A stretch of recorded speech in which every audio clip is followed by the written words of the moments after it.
Esse vídeo aqui vai ser um comentário sobre o vídeo do canal Central HQs sobre o ônibus do Conan.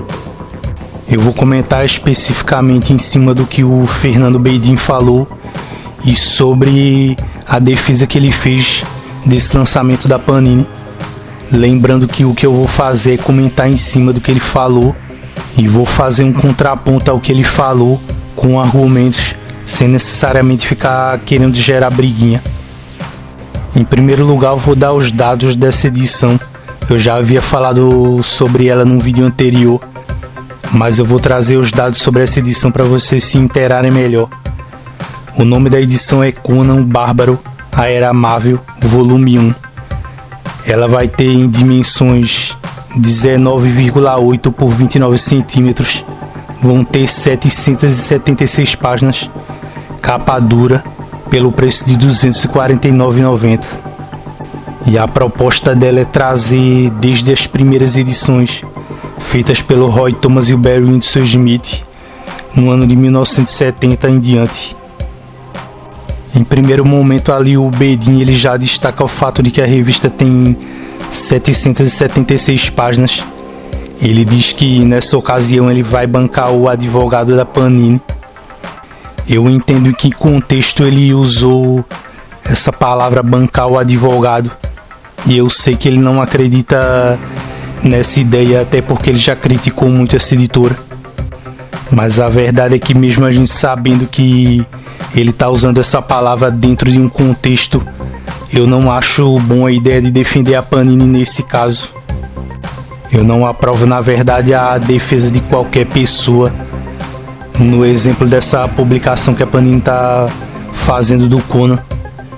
Então ele continua dizendo que os ônibus não são para todos, sendo que isso é uma coisa óbvia, mas o que está por trás da intenção da Panini de publicar cada vez mais volumes de luxo e também trazer esses formatos ônibus com mais frequência é o fato de que ela está querendo lucrar mais em cima do leitor, porque muitas vezes a escolha desse formato não é de forma nenhuma obrigatória, ou as desculpas que a Panini dá para escolher esse tipo de formato de luxo não convencem ninguém, e a escolha dele por si só acaba sendo um problema para o leitor que já merece crítica.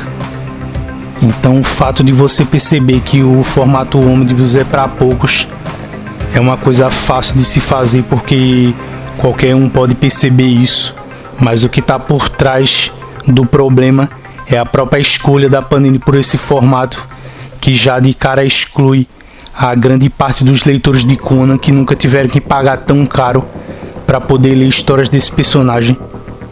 Vocês vejam, por exemplo, que tem leitores que dizem que a Panini não obriga ninguém a comprar, usando esse tipo de argumento. Mas o problema nisso tudo, como eu falei, é que esse formato ônibus ele já restringe de entrada o mercado a poucos consumidores. Se você aplicar esse formato a qualquer quadrinho, você está excluindo uma parcela muito grande de leitores de poder comprar.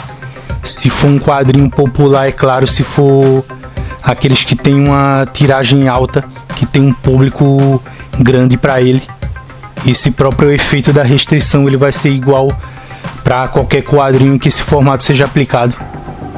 Um pouco mais à frente ele diz que concorda com os leitores que dizem que esse quadrinho ele poderia ser publicado no formato da coleção histórica Marvel.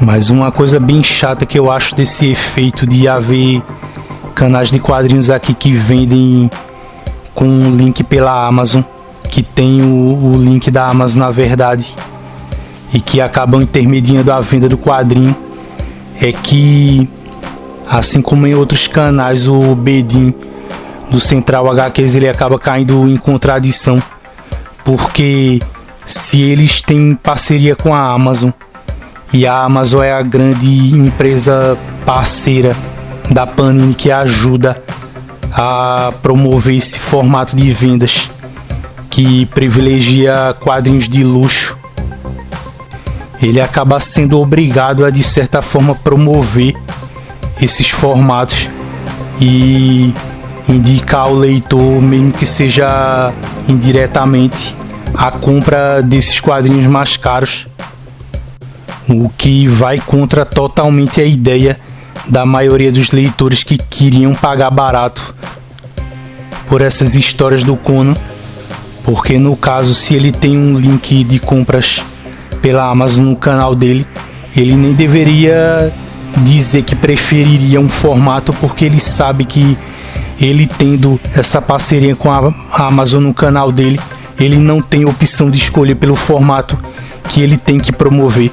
Se ele está fazendo uma parceria com a Amazon, ele tem que botar o link para se comprar o quadrinho que tiver que ser vendido lá na Amazon, independente do formato, independente do quão absurdamente desvantajoso seja a relação custo-benefício do quadrinho. Quer dizer, se no fim das contas ele vai ter que indicar através do link um quadrinho que está com um preço absurdo, que nem deveria ter sido publicado desse jeito, o que é que adianta ele chegar e dizer: ah, mas eu concordo com vocês, leitores, que o Conan, essa fase do Roy Thomas e Barry Windsor, que é a inicial da série, ela deveria sair num formato barato, tipo a coleção histórica, sendo que não vai adiantar nada. No fim das contas, ele vai ter que acabar oferecendo o link do mesmo jeito. Ele diz ainda que a Panini optou por lançar igual ao formato americano. Não dá para ter certeza de verdade se a Panini teve essa escolha ou não, mas é aquela coisa, não é pelo fato de o formato existir e ele ser mais luxuoso e ter sido lançado lá fora desse jeito que necessariamente a Panini tem que trazer ele para cá.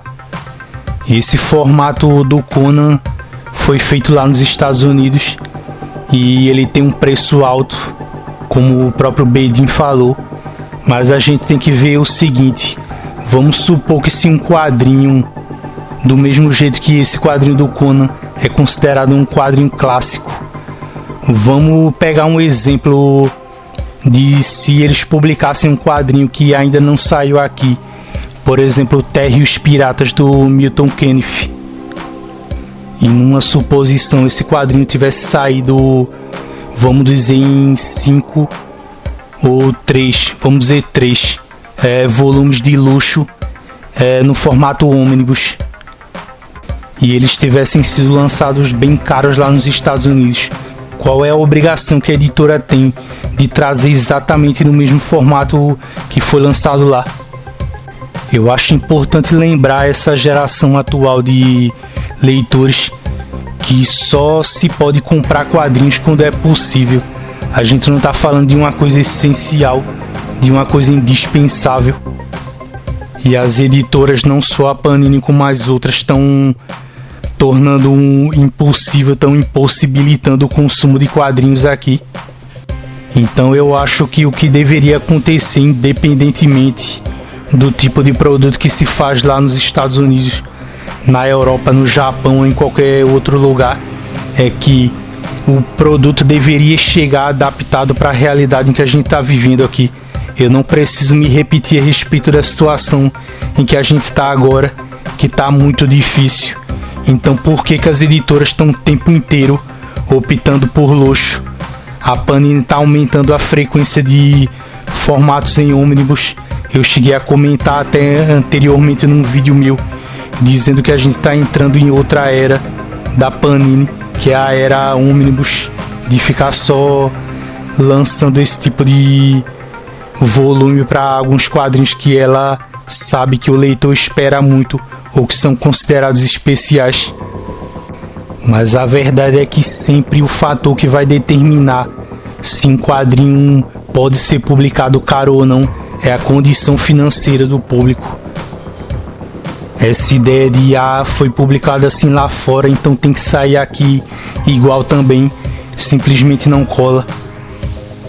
Depois o Bedin ele usa o exemplo de Sandman, que ela foi lançada em primeiro lugar pela Panini em volumes de luxo e depois ela foi lançada nessa edição atual de 30 anos, que é uma edição barata, por volta de 30 e poucos reais e papel LWC. Mas a verdade é que esse exemplo simplesmente não serve, porque ele está seguindo o exemplo do formato americano em que ela foi lançada originalmente, ou seja, a DC escolheu que ele fosse lançado barato desse jeito. Só que é aquela coisa, alguém vai dizer: ah, mas você não acabou de argumentar que o formato lá não deve necessariamente determinar o formato daqui. É claro que não deve necessariamente determinar. Agora, quando ele determina e ele vem de uma maneira barata, isso não vai prejudicar o leitor. Vocês vejam o exemplo dessa edição de Sandman 30 anos, com o valor que está na imagem aí que eu estou mostrando, e no destaque você vai ver que ela foi publicada em paperback ou trade paperback, que é o papel jornal. E vejam depois o exemplo do precinho camarada com que essa edição está sendo vendido aqui no Brasil pela Amazon daqui. Sendo que nesse caso o fato da DC ter determinado o formato em que ela acabaria vindo para cá para o Brasil não foi prejudicial, porque foi um formato barato. A Panini até fez uma alteração, como eu falei, porque se o original veio em papel jornal, a Sandman 30 anos daqui veio em papel LWC, mas essa pequena alteração ela não veio para prejudicar o leitor, porque a alteração para esse papel melhorou a qualidade da revista e não deixou ela cara no fim das contas. O que não é o mesmo exemplo não vale no caso dessa revista do Conan, porque o próprio Bedin ele fala que lá fora a revista está sendo vendida por aproximadamente o dobro do que está sendo vendida aqui no Brasil. Ele citou 493 dólares, ele até errou dizendo reais, e 83 centavos. Quando eu tô gravando esse podcast, e o preço que eu vi estava 449,95, mas ainda assim um preço caro. Só que é aquela coisa, esse argumento não vale, porque a gente está comparando economias diferentes. Lá nos Estados Unidos, apesar desse preço ser muito caro também, e ele ter a mesma quantidade de páginas e, segundo o Bedin, as mesmas histórias, lá a economia é uma coisa e aqui no Brasil é outra. E não é pelo fato de que essas histórias foram publicadas lá fora desse jeito que elas devem ser publicadas aqui também. Uma coisa é você pegar e dar 249 dólares numa revista lá fora nos Estados Unidos em moeda, em valor, vamos dizer assim, corrente da moeda, como se, vamos supor, se as moedas estivessem igualadas, ainda assim ia ser injusto. Se R$1 fosse igual a $1, ia ser injusto, porque você pagaria 249 reais aqui e 249 dólares lá, mas em compensação a gente vive na economia daqui, que é terrível, e a de lá é dezenas de vezes melhor do que a daqui. Ele continua dizendo que num primeiro momento a Panini pode ter optado por arriscar com um público de maior poder aquisitivo, mas vocês devem perceber, pelo que eu disse no início do vídeo, que esse é apenas o primeiro volume. Como é que a Panini ela pode estar tentando arriscar esse formato para um público de maior poder aquisitivo, se depois desse ainda vão vir outros volumes e talvez até mais caros do que o primeiro? Quer dizer, a Panini pensou o quê? Não, a gente vai arriscar de lançar uma revista com um preço absurdo. Se ela vender mesmo com esse preço alto, a gente vai lá e lança outros volumes cada vez mais caros. Isso não faz sentido algum. Mesmo que ela tenha optado por fazer uma tiragem bem mais baixa. E ele ainda diz que não sabe se esse pode ser um teste de mercado. Então vamos lá. A Panini ela tá publicando desde 2002 a Marvel e a DC. Já são 18 anos. E mesmo que esse quadrinho ele se encaixe dentro das publicações da Marvel, Também tem outras editoras, é claro, e essa ideia está inclusa para elas, de que ela tem experiência em lançar vários outros formatos. Ela já lançou quadrinhos de todo tipo que você puder imaginar, desde aquela revistinha que ela lançou a R$1,99, que tinha uma versão da Marvel e uma da DC, até o box de Sandman custando R$900. Ela cobriu todo tipo de formato, papel, acabamento, todo tipo de material, de custo de licenciamento variado e todo tipo de recepção de público que você puder imaginar. Então, por que no momento exato que a gente está passando agora, a Panini necessariamente ia estar fazendo teste em relação ao que ela publica? É aquela coisa, será que ainda precisa a Panini fazer mais testes? São 18 anos de publicações, lançando todo tipo de quadrinho em formato variado que você puder imaginar, e ainda assim a Panini ainda está testando o leitor.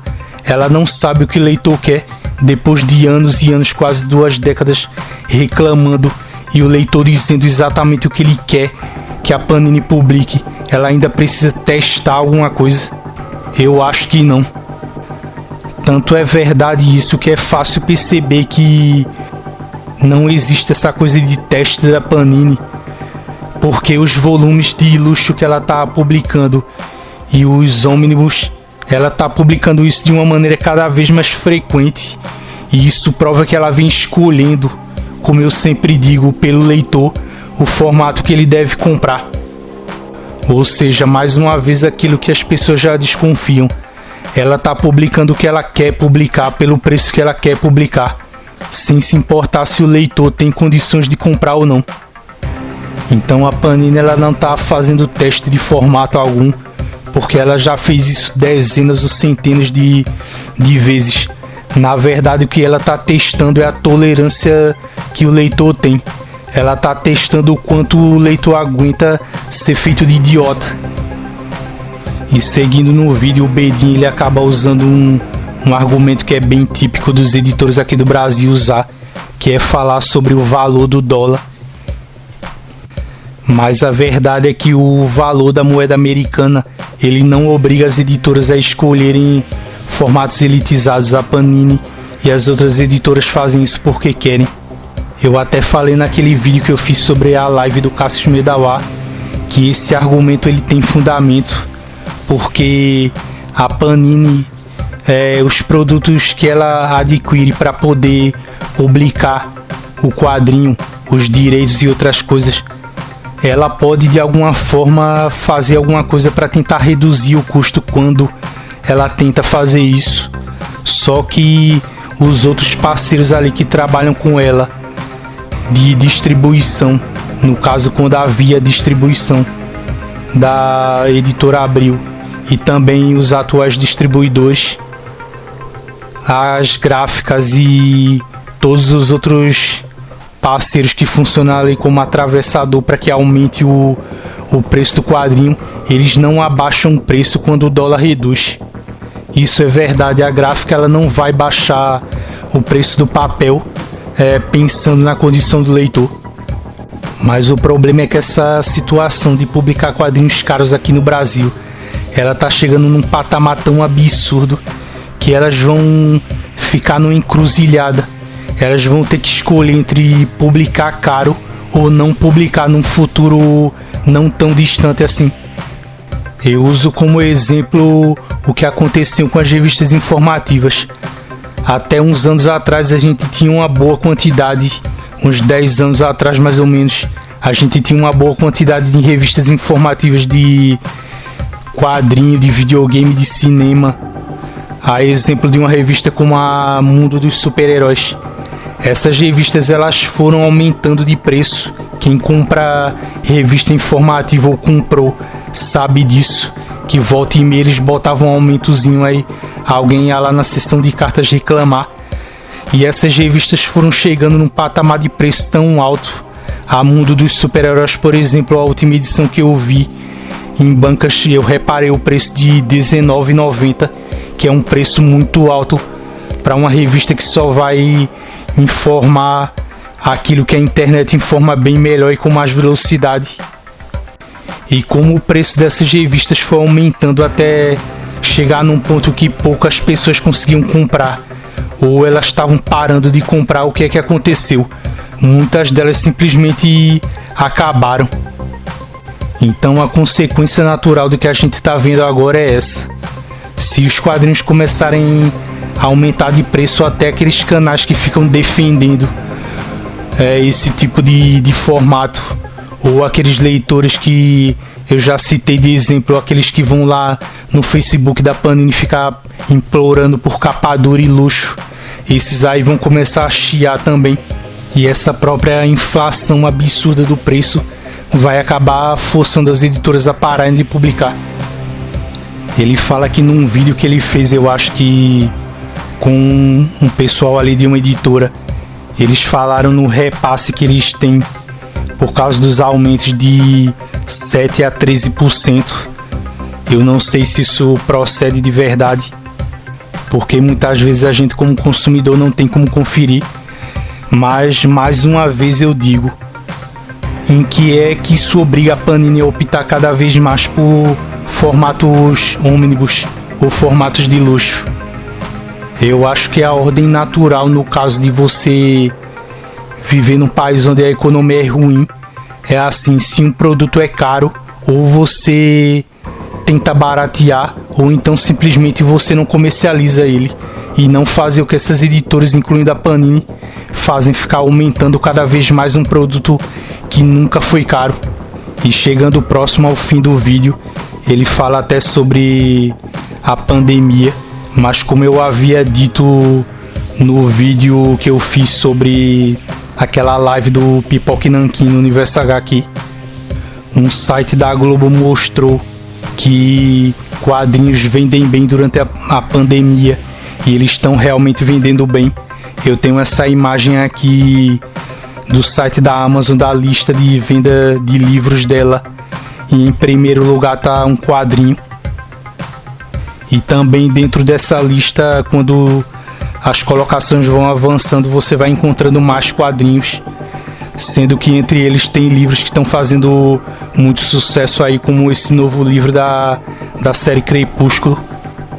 Então a gente pode concluir que, a despeito da pandemia, da revolta dos leitores com a política da Panini de aumentar preços cada vez mais e elitizar, e de notoriamente ela fazer tiragens cada vez mais baixas, principalmente para esses quadrinhos de luxo, ainda assim isso não serve de exemplo, porque eles ainda estão vendendo. Então vocês podem ver por esse vídeo que eu fiz comentários em cima do que o Fernando Bedin falou nesse vídeo, sem necessariamente ter que apelar para ficar xingando ou atacando ninguém. Eu não preciso disso, eu simplesmente posso usar de argumentos. Mas eu discordo completamente do que ele falou. Eu acho que nesse momento, independente de ele ter o direito à opinião dele, a última coisa o que deve ser feito é defender o que a Panini vem fazendo. E não é esse caso do ônibus do Conan que vai servir de exceção para essa política escrota que a Panini está fazendo, que está colocando esse mercado num beco sem saída. A Panini está fazendo tudo errado mesmo. É completamente condenável o que ela está fazendo, porque ela está contrariando completamente a proposta inicial que ela apresentou no começo, quando ela começou a publicar Marvel e DC, que era lançar quadrinhos baratos, que era a mesma coisa que a Abril fazia antes, e ela hoje em dia abandonou completamente isso. Então eu só posso discordar dessa defesa que o Fernando Bedin fez do modelo que a Panini escolheu para lançar esse ônibus aqui. Então é isso. Eu agradeço a quem viu o vídeo. Até a próxima.